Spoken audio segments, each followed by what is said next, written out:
인자가 온 것은 섬김을 받으려 함이 아니라 도리어 섬기려 하고 자기 목숨을 많은 사람의 대속물로 주려 함이니라. 아멘. 함께 또 가슴에 손 얹고 우리 함께 예수님 닮기를 소원하며 나아가시겠습니다. 예수님 닮길 원합니다. 예수님 닮길 원합니다. 예수님 보길 원합니다. 예수님 보길 원합니다. 예수님 높이길 원합니다. 예수님 높이길 원합니다. 예수님 따라 담장을 넘길 원합니다. 예수님 따라 담장을 넘길 원합니다. 함께 있습니다. 우리의 길 되신 예수님의 이름으로 기도드립니다. 아멘. 얼마 전에 구역과 선교사님들의 결연식이 있었습니다. 그런데 그날 우리 선교사님들 두 가정이 교회에 오셨습니다. 그래서 예배 전에 함께 식사를 하게 되었는데 정해진 식당에 이제 그 두 가정과 함께 우리 교회 선교부 부원들과 함께 모이게 되었습니다. 예약된 방으로 들어갔고요. 이제 자리를 앉으려고 하니까 애매해지기 시작을 했습니다. 선교사님 부부 두 가정, 그리고 우리 교역자와 우리 선교부 인원 4명. 보통은 한 가정이 오셔서 저하고 마주 앉고 선교부원들이 옆에 앉고 같이 이렇게 대화를 나눕니다. 근데 두 가정이 오다 보니까 누가 여기 앞에 앉아야 될지 누가 이쪽에 앉아야 될지 애매해지기 시작을 했습니다. 그러다 보니까 이렇게 구상도 해보고 이렇게도 얘기해보다가 결국에는 선교사님들끼리 앉고 우리 교인들끼리 앉고 이런 구조가 나와버렸습니다. 그래서 결국 생전 처음 만난 선교사님 가정 둘이 마주 앉아서 식사를 하며 대화를 나누고 우리는 4명 교회 식구들끼리 우리끼리 앉아서 대화를 나누는 그런 자리가 만들어졌습니다. 물론 오랜만에 처음 만나는 선교사님 부부들끼리의 또 대화와 식사 시간이라서 좋긴 했지만 앉는 순간에는 참 애매한 상황이 벌어졌습니다. 우리가 가끔 신방을 마치고 식당에 가면 이런 경우들이 왕왕 있습니다. 어느 자리가 상석인지, 누가 목사님 앞에서 밥을 먹을지 서로 미루게 됩니다. 그러다가 인원까지 애매해지면 우왕좌왕하는 경우를 많이 보게 됩니다. 분명히 의자에는 숫자가 쓰여 있지 않습니다. 분명히 방의 방바닥에는 이름이 붙어져 있지 않습니다.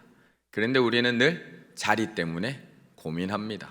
저 자리는 누가 앉아야 되는데, 그 앞에는 누가 앉아야 되는데, 그 옆에는 누가 앉아야 되는데, 우리는 늘 자리 때문에 고민합니다.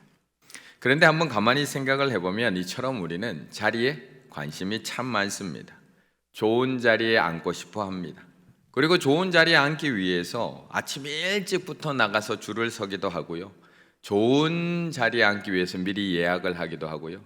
좋은 자리에 앉기 위해서 비싼 돈을 주고 그 자리를 이용하기도 합니다. 똑같은 야구장입니다. 똑같은 야구장에서 야구를 보는 건 똑같습니다. 하지만 자리마다 가격이 다릅니다. 잠실 야구장 외야 그린석의 경우 주중에 8,000원이면 앉아서 야구를 볼 수 있습니다. 근데 선수들이 조금 가까이 보이는 익사이팅 존은 25,000원입니다. 근데 앞에 테이블이 있는 그 자리에 앉으려면 47,000원입니다. 가장 좋은 프리미엄석은 무려 10배나 비싼 8만 원입니다. 야구장뿐인가요? 우리가 가끔 이용하게 되는 비행기, 똑같은 비행기를 타지만 좌석마다 가격이 다릅니다. 우리가 주로 이용하는 이코노미석과 가장 좋은 퍼스트 클래석은 가격 차이가 야구장과 마찬가지로 10배 차이가 납니다. 그래서 그런지 사람들은 늘 자리에 관심 많습니다. 단순히 앉는 좌석 자리에만 관심이 많은 게 아니라 내가 어느 자리까지 오르느냐, 내가 어떤 권한을 가진 자리까지 오르느냐, 내가 어디까지 올라갈 수 있느냐, 우리는 그 자리에 더 관심이 많습니다. 21절의 말씀 같이 읽어보겠습니다. 21절입니다. 예수께서 이르시되 무엇을 원하느냐? 이르되 나의 이 두 아들을 주의 나라에서 하나는 주의 우편에 하나는 주의 좌편에 앉게 명하소서. 아멘. 모든 어머니들의 마음 아닌가요? 모든 엄마들의 마음 아닌가요? 이 새벽에 나와서도 기도하는 제목 아니신가요? 나의 두 아들을 주의 나라에서 하나는 주의 우편에, 하나는 주의 좌편에 앉게 해주세요. 모든 엄마들의 마음 아닌가? 내 아들이 좋은 자리에 앉는 것, 내 아들이 높은 자리에 앉는 것, 내 아들이 권력을 가진 자리에 올라가는 것, 모든 엄마들의 마음입니다. 그런데 오늘 두 아들 야고보와 요한의 어머니 살로메의 요청은 아무런 근거가 없는 요청도 아닙니다. 지금까지 살로메는 예수님과 그의 일행을 위해서 갈릴리에서부터 여기까지 섬기며 쫓아온 여인들입니다. 마태복음 27장, 예수님께서 십자가에 달리고 난 이후의 모습을 보면 예수님을 섬기며 갈릴리에서부터 따라온 많은 여자가 거기 있어 멀리서 바라보고 있으니, 그 중에는 막달라 마리아, 또 야고보와 요셉의 어머니 마리아, 또 세베대의 두 아들들의 어머니도 있더라. 거기까지 따라간 겁니다. 마가복음 16장 1절, 안식일이 지나면 예수님이 돌아가시고 안식일이 지나면 막달라 마리아, 야고보의 어머니 마리아, 또 살로메, 이 두 아들의 어머니 살로메가 가서 예수님께 바르기 위해 향품을 사다 두었다가, 그녀는 갈릴리에서부터 지금까지 예수님만 따라다녔습니다. 특히 이 살로메의 가정은 부유했기 때문에 오랫동안 예수님과 두 아들을 따라다니며 필요한 물건, 필요한 경비 계속해서 공급해주며 그 일을 감당했던 여인입니다. 예수님과 그 일행을 위해서라면 모든 수고를 아끼지 않았습니다. 거기다가 예수님이 죽고 난 이후에도 끝까지 멀리서 지켜보면서 예수님께 어떻게든 향유라도 발라드리고 싶어서 기다리고 있었던 여인, 끝까지 열심을 다한 어머니 살로메입니다. 그러니 그녀의 오늘 이 담대한 요청은 어찌 보면 무리한 요구가 아닙니다. 일은 하나도 안 하고 뺀질거리다가 예수님한테 자리 요청하고 있는 겁니다. 내가 지금까지 예수님을 위해서 한 일이 있는데, 내가 지금까지 예수님께 드린 게 있는데, 이 정도 내가 했으면 이 정도는 예수님도 들어줄 만한 거 아닌가? 생각할 수밖에 없습니다. 거기다가 이 어머니가 없는 자리 만들어 달라는 것도 아닙니다. 분명히 예수님께서도 앞으로 12자리가 있을 거라고 말씀하십니다. 마태복음 19장 28절, 예수께서 이르시되 내가 진실로 너에게 이르노니 세상이 새롭게 되어 인자가 자기 영광의 보좌에 앉을 때 나를 따르는 너희도 12보좌에 앉아 이스라엘 12지파를 심판하리라. 기왕 앉을 거, 그러니 이왕 앉혀주실 거 우편 좌편에 앉혀달라는 겁니다. 12자리 중에 그래도 지금까지 예수님 잘 따라다니는 우리 두 아들 가장 높은 자리에 앉혀달라는 겁니다. 누구보다도 예수님과 가장 가까이 있었던 두 아들, 세 제자들 가운데 2명이었던 그 두 아들, 가장 오랜 시간 예수님과 함께 지냈던 두 아들, 가장 친밀한 그 두 아들을 앞으로 예수님 가장 가까이 좀 앉혀주세요. 이게 무리한 부탁인가요? 학부모 갑질인가요? 이 정도 요구할 수 있는 건 아닌가? 그런데 정말 자리가 중요할까요? 정말 자리가 사람을 만들까요?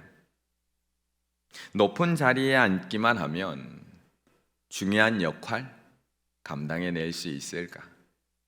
25절의 말씀 같이 했습니다. 25절입니다. 예수께서 제자들을 불러다가 이르시되 이방인의 집권자들이 그들을 임의로 주관하고 그 고관들이 그들에게 권세를 부리는 줄을 너희가 알거니와. 아멘. 그런데 자리와 권세에 대한 욕심이 야고보와 요한의 어머니만의 바람은 아니었습니다. 몇몇 극성스러운 엄마만 가지고 있었던 욕심이 아닙니다. 왜냐하면 자리에 관한 욕심은 살로메만의 욕심이 아니라 그 요청을 옆에서 듣고 있던 제자들도 똑같이 가지고 있었던 욕심입니다. 24절, 10제자가 듣고, 나머지 10제자가 듣고 그 두 형제에 대하여 분이 여기거늘. 왜 분이 여길까요? 나도 그 자리에 앉고 싶거든요. 나도 그 높은 자리에 앉고 싶거든요. 나도 예수님 우편 좌편 보좌에 앉고 싶거든요. 두 아들의 어머니뿐만 아니라 우리 모두가 자리가 목표입니다. 그래서 시험을 쳐서 높은 자리에 올라가고 싶어 합니다. 열심히 해서 한 단계 한 단계 밟아서 좋은 자리에 올라가고 싶습니다. 사업에 성공하고 업무에 좋은 성과를 내서 힘 있는 자리에 올라가고 싶습니다. 아니라고 이야기하지만 때로 내가 그 자리에 못 올라가면 실망합니다. 나보다 늦게 들어온 사람이 나보다 높이 올라가면 낙심합니다. 나는 못 올라가고 다른 사람이 올라가면 질투납니다. 자리가 목표이기 때문에 그렇습니다. 그런데 정말 자리가 그토록 중요할까? 사울도 택함을 받아 왕이 되었습니다. 가장 높은 자리까지 올라갔습니다. 그런데 안타깝게 하나님 앞에 버림받습니다. 정말 자리가 중요할까요? 솔로몬, 그도 형들을 다 제치고 왕이 되었습니다. 하지만 결국 권세를 잘못 사용한 그는 마지막에 아름답지 못합니다. 이후 북이스라엘 19 왕들 여로보암, 나담, 바하사, 엘라, 시므리, 오므리, 아합 이들 가운데 하나님 앞에 칭찬 들은 왕이 몇 명이나 될까요? 남유다의 20명의 왕들 솔로몬, 르호보암, 아비야, 아사, 여호사밧, 여호람, 아하시야 이들 가운데 하나님께 선한 왕이라고 인정받은 왕 몇 명이나 될까요? 성경 1독 학교 들으시면 다 알게 됩니다. 중요한 것은 자리가 아니라는 겁니다. 너희가 지금 자리 가지고 다투고 있지만 높은 자리에 올라간다고 세상을 변화시키고 하나님 나라를 이루어갈 수 있는 게 아니라는 겁니다. 도리어 높은 자리에 올라가서 하나님께 버림받는 경우 훨씬 더 많다는 겁니다. 25절 예수께서 제자들을 불러다가 이방인의 집권자들 왕들이 그들을 임의로 주관하고 그 고관들이 그들에게 권세를 부리는 줄 너희가 알거니와 세상 권력 잡은 자들 그 역할 제대로 못한다는 겁니다. 우리도 세상을 바꾸려면 그만한 힘을 가진 자리에 가야 한다고 생각을 합니다. 우리도 교회를 바꾸려면 그만한 힘을 가진 자리에 가야 한다고 생각합니다. 저도 어렸을 때는 나도 나중에 아빠가 되면 나는 나중에 아빠 되면 저렇게 하지 말아야지, 아이들에게 잘해줘야지 생각했습니다. 그런데 내가 그 자리에 간다고 바뀌는 게 아닙니다. 내가 세상을 바꿀 수 있는 자리에 간다고 세상이 바뀌는 것도 아니고요. 내가 교회를 바꿀 수 있는 자리, 내가 가정을 바꿀 수 있는 자리에 간다고 가정 바뀌는 게 아닙니다. 지금 그 자리에 가셨잖아요. 얼마나 더 행복해지셨나요? 중요한 것은 자리가 아니라 주어진 힘을 어떻게 사용하느냐, 어디에 사용하느냐, 역할의 문제입니다. 아무리 높은 자리 이방인의 집권자가 되어도 그 권세를 저들을 압제하고 자기의 배를 채우는 데 사용하면 열왕기에 나오는 왕들처럼 버림받을 수밖에 없습니다. 하지만 내가 어느 자리에 있든지 그 힘을 가지고 다른 사람을 섬기고 살리는 데 사용을 하면 하나님은 그를 통해서 하나님의 일을 이루어 가신다는 겁니다. 요셉은 애굽 총리의 자리에서 하나님 앞에 쓰임 받았습니다. 다윗은 왕의 자리에서 하나님 앞에 쓰임 받았습니다. 느헤미야 수상궁의 술 맡은 관원의 자리에서 하나님 앞에 쓰임 받았고, 에스더 왕비의 자리에서 하나님 앞에 쓰임 받았습니다. 하지만 기드온 농사 짓던 농부의 자리에서 숨어서 타장하던 그 자리에서 하나님 앞에 쓰임 받습니다. 포로로 끌려갔던 라만의 여종의 자리에서 하나님 앞에 쓰임 받습니다. 이방 여인이었으며 과부였던 룻, 그 자리에서 쓰임 받습니다. 살인자로 도망자로 목동으로 살아가던 모세, 광야에서 쓰임 받습니다. 왼손잡이 에봇, 장애를 가진 에봇도 쓰임 받습니다. 서자 출신 입다, 노예였던 오네시모, 다 그 자리에서 쓰임 받습니다. 중요한 것은 자리가 아니라 내가 그 자리에서 어떤 역할을 하느냐입니다.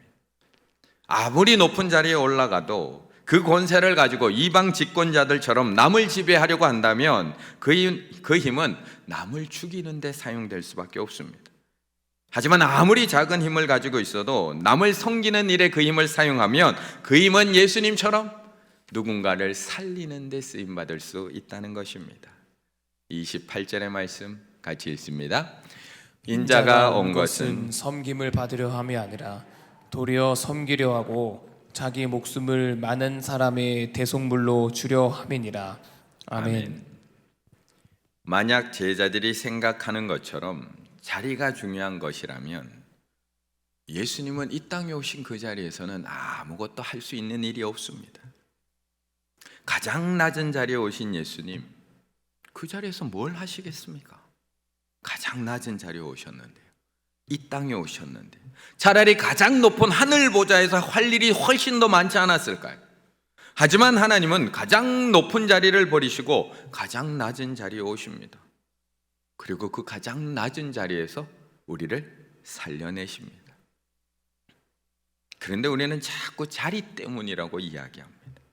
자리 때문에 나는 아무것도 할 수 없다고 이야기합니다. 목사님이 하셔야죠. 장로님들이 하셔야죠. 안수 집사님, 권사님, 중직자들이 하셔야죠. 대통령이 하셔야죠. 장관이 하시고 도지사, 시장이 하셔야죠. 높은 자리에 계신 분, 아니요. 자리도 중요하지만 더 중요한 것은 역할입니다. 예수님은 자리와 아무런 관계없이 늘 섬기십니다. 예수님은 낮은 자리에 오셔서만 섬긴 분이 아닙니다. 우리는 낮은 자리에 오셔서 섬겼다고 이야기하지만 낮은 자리에서만 섬긴 분이 아닙니다. 예수님은 이 땅에서만 섬긴 분이 아니라 하늘 보좌에서도 섬기는 분입니다. 로마서 8장 34절, 누가 정죄하리요? 죽으실 뿐만 아니라 다시 살아나신 이는 그리스도 예수시니, 그 예수님이 지금 어디 계십니까? 그는 하나님 우편에 계신 자요, 저 높은 곳에 계십니다. 하지만 거기서 뭘 하시느냐? 우리를 위하여 간구하시느니라. 간구하시는 자라고 말씀합니다. 자리의 문제가 아니라는 겁니다. 예수님은 낮고 낮은 이 땅에 오셔서도 섬기셨지만 지금 가장 높고 높은 하나님 보좌 우편, 그 하늘 보좌에 계시면서도 여전히 우리를 위하여 기도하며 섬기고 계신다고 말씀하고 있는 겁니다. 그래서 사도 바울은 함께 읽음 34절에 이어서 자신 있게 외칠 수 있는 겁니다. 34절을 한번 다시 읽어볼까요? 누가 정죄하리요? 같이 읽을까요? 누가 정죄하리요? 죽으실 뿐 아니라 다시 살아나신 이는 그리스도 예수시니, 그는 하나님 우편에 계신 자요 우리를 위하여 간구하시는 자신이라. 아멘. 아멘. 그는 하나님의 우편에 계신 자요 우리를 위하여 간구하시는 자신이라. 그러니까 바울은 자신 있게 이야기할 수 있는 겁니다. 그 다음, 누가 우리를 그리스도의 사랑에서 끊으리요? 예수님이 우리를 위하여 기도하고 계시는데, 예수님이 우리를 위하여 오늘도 하나님 우편에 앉으셔서 우리를 위하여 기도로 섬기고 계시는데 누가 우리를 그리스도의 사랑에서 끊으리요? 환난이나 공고나 박해나 기근이나 적신이나 위험이나 칼이랴, 아무것도 끊을 수 없다는 겁니다. 왜요? 하나님이 보좌 우편에서 우리를 위하여 오늘도 기도로 섬기고 계시니까. 기록된 바 우리가 종일 주를 위하여 죽임을 당하게 되며 도살당할 양같이 여김을 받았나이다 함과 같으니라. 그러나 이 모든 일에 우리를 사랑하시는 이로 말미암아, 여전히 기도하고 계시는 그분으로 말미암아 우리가 넉넉히 이기느니라. 내가 확신하노니 사망이나 생명이나 천사들이나 권세자들이나 현재일이나 장래일이나 능력이나 높음이나 깊음이나 다른 어떤 피조물이라도 우리를 우리 주 그리스도 예수 안에 있는 하나님의 사랑에서 어떻게 해요? 끊을 수 없느니라. 아멘. 왜요?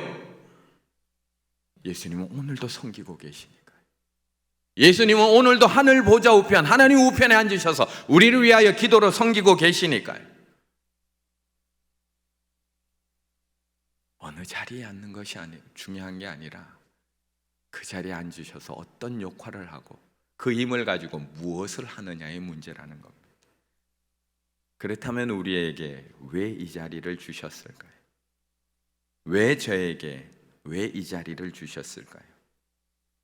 위임 목사로서 권세 마음껏 휘둘라고 이 자리 주셨을까요? 그런데 이 자리가 우리 성도님들이 생각하는 것보다 훨씬 더 권세 있는 자리입니다. 보기만도 좀 권세 있어 보이나요? 코끼리를 냉장고에 넣을 수 있는 방법, 냉장고 문을 연다, 코끼리를 집어넣는다, 문을 닫는다. 이게 일반 사회에서 이야기하는 코끼리를 냉장고에 집어넣을 수 있는 방법. 교회에서 이야기하는 코끼리를 냉장고에 집어넣을 수 있는 방법, 부목사를 시킨다. 이 자리가 그런 자리입니다. 이 자리가 그런 자리. 그런데 하나님께서 그거 하라고 저에게 이 자리 주셨을까요? 그거 하라고 우리에게 중직자의 자리를 주셨을까요? 그거 하라고 지금 회사에서 그 자리를 주셨을까요? 그렇게 권세 마음껏 휘둘라고 우리를 그 자리에 세워주셨을까? 어느 자리에 있든지 우리는 섬길 수 있습니다. 높은 자리에 가야만 우리가 섬길 수 있는 것이 아니라 주방에서도 섬길 수 있고 차량 운행으로도 섬길 수 있습니다. 교사로도 섬길 수 있고 찬양으로 섬길 수 있고 기도로 섬길 수도 있습니다. 구역장으로 섬길 수도 있고 안내위원으로 섬길 수도 있고 새벽에 이렇게 반주로도 섬길 수 있습니다. 그 은사를 주신 이유, 그 축복을 주신 이유, 그 자리를 주신 이유 단 하나밖에 없습니다. 교회에서는 단 하나밖에 없습니다.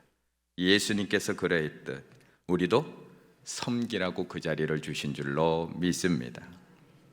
우리가 예수님의 섬김의 리더십을 할 때 항상 빠지지 않고 나오는 예화가 하나 있습니다. 바로 동방순례라는, 헤르만 헤세가 쓴 동방순례라는 이야기 속에 나오는 레오 이야기가 항상 빠지지 않습니다. 레오는 성지를 찾아가는 순례단의 일원이었습니다. 그는 식사 준비, 세탁, 늘 뒷바라지하는 모든 일, 잡일들을 다 감당하는 종처럼 일을 했던 사람입니다. 저녁이면 지친 순례단을 위해서 노래를 불러주기도 하고요, 순례단의 구석구석을 다니면서 순례자들에게 필요한 것이 무엇인지를 두루 살피며 조용히 도와주었던 종과 같은 사람. 레오는 수시로 짐을 나누는 일을 도왔고요, 때로는 대변인의 사사로운 일을 맡아서 옆에서 글을 쓰기도 했고요, 외모가 뛰어나거나 학력이 높은 것도 아니어서 사람의 눈에 잘 띄지도 않았습니다. 하지만 그는 늘 사람들의 호감을 샀고 사람들의 마음을 이끄는 힘이 있었습니다. 이 레오 덕분에 순례단의 여정은 늘 행복했고 늘 활기에 차고 넘쳤습니다. 그러던 어느 날 레오가 갑자기 순례단에서 사라지자 문제가 발생하기 시작을 합니다. 일정들이 삐걱거리기 시작을 하고요, 사람들 사이에 갈등이 일어나게 되고요, 결국 순례의 여정이 포기되는 그런 상황까지 이르게 됩니다. 사람들은 그제서야 깨닫습니다. 아, 우리 순례단의 리더는, 우리 순례단의 진짜 리더는 앞에서 이끄는 저 사람이 아니라 레오였구나라는 것을 알게 됩니다. 그제서야 레오가 종이 아니라 순례단의 진정한 리더였다는 것을 깨닫게 됩니다. 그렇다면 우리 교회의 진정한 리더는 누구일까요? 항상 높은 자리에 서서 말씀 전하는 저일까요? 아니면 각자의 자리에서 하나님 나라를 향해 걸어가는 순례단을 조용히 돕고 섬기는 우리 각자 우리 성도님들일까요? 레오가 순례단에서 사람들에게 늘 던졌던 질문이 하나 있습니다. 막 길을 가다가 사람들과 눈만 마주치면, 사람들과 마주치기만 하면 늘 했던 질문이 하나 있습니다. 무엇을 도와드릴까요? 무엇을 도와드릴까요?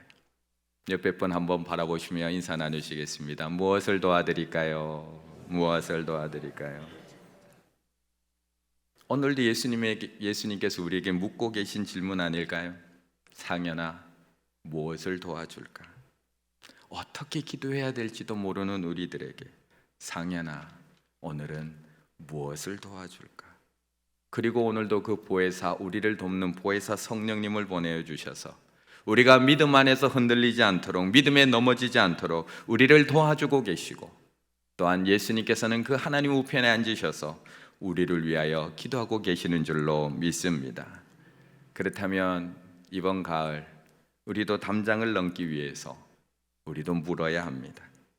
그냥 섬기지 뭐, 결단한다고 절대 못 섬깁니다. 오늘 결단하고 기도하고 돌아가면 또 지나갑니다. 그래서 이번 가을에는 꼭 물으셔야 됩니다. 무엇을 도와드릴까요? 무엇을 도와드릴까요? 사실 아내에게 묻기는 조금 겁이 납니다. 그래도 물으셔야 됩니다. 무엇을 도와드릴까요? 구역장에게 묻기 조금 겁납니다. 하지만 물으셔야 됩니다. 목사님한테 묻기 정말 겁이 납니다. 또 뭘 시킬까 봐 두렵고 떨리고 겁나서 전화도 잘 받지 않고 있지만 그래도 또 물으셔야 됩니다. 무엇을 도와드릴까요? 오늘 이 새벽에도 하나님 앞에 기도하셨으면 좋겠습니다. 하나님, 무엇을 도와드릴까요? 그리고 교회 안에서 눈물 흘리고 있는 성도님이 계시다면 바로 가지 마시고 조금 밖에서 기다렸다가 다가가셔서 제가 무엇을 도와드릴 수 있을까요?